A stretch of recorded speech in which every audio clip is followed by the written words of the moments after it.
Ladbrokes are on the road. We'll be travelling to all 42 clubs in Scotland, meeting the unsung heroes from your club. Get your pies at the ready.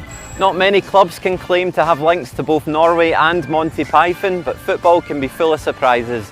Welcome to Ochilview, home of the Warriors.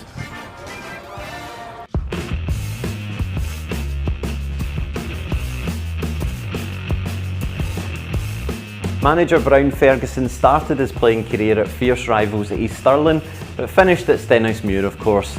Everyone has a past. Stenhousemuir have a strong following in Norway of all places. A sponsorship deal with their Nordic friends would later see the introduction of the Norway stand.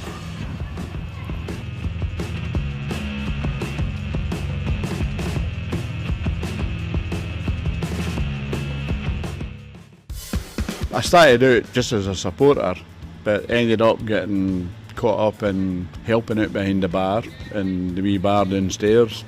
Then helping out in the office doing the 50-50 draw, and I've ended up the Stenhousemuir Trust representative on the board of directors as well. Do you have the authority within the club to switch that off right now? Is there any one game that you'll just never forget? Beating Aberdeen.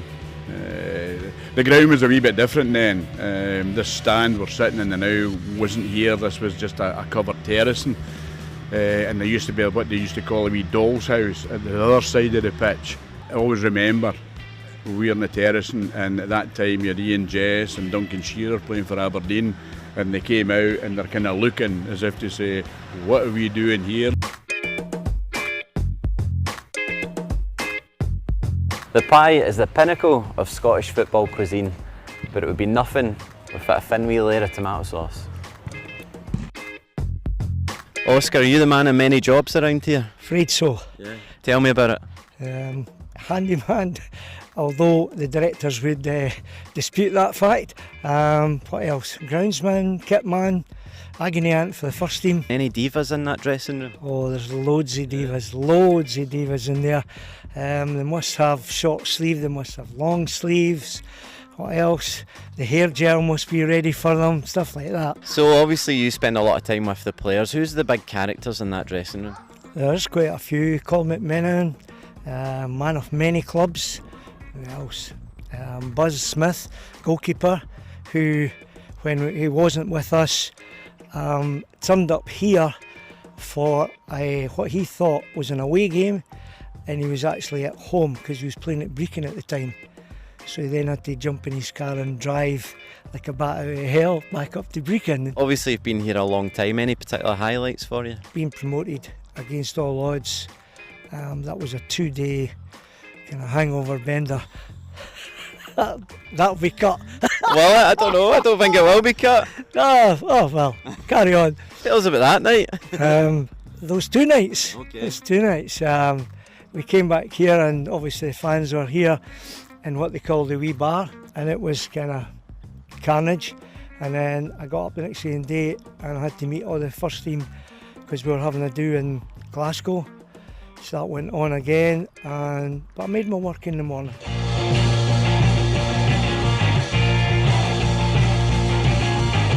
One very famous fan has stood in these terraces. Monty Python's Michael Palin is known to be a supporter of the club, and in the past has even donated money to buy new players.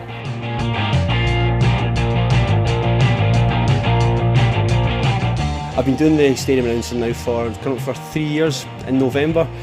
Big thing is I always try to play something different, never like playing the same tune twice.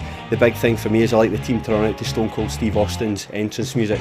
Big wrestling fan. If we win, I always play Born to Run by Bruce Springsteen. That's doesn't happen all that often, right enough, but anytime we win, that's the boss gets put on.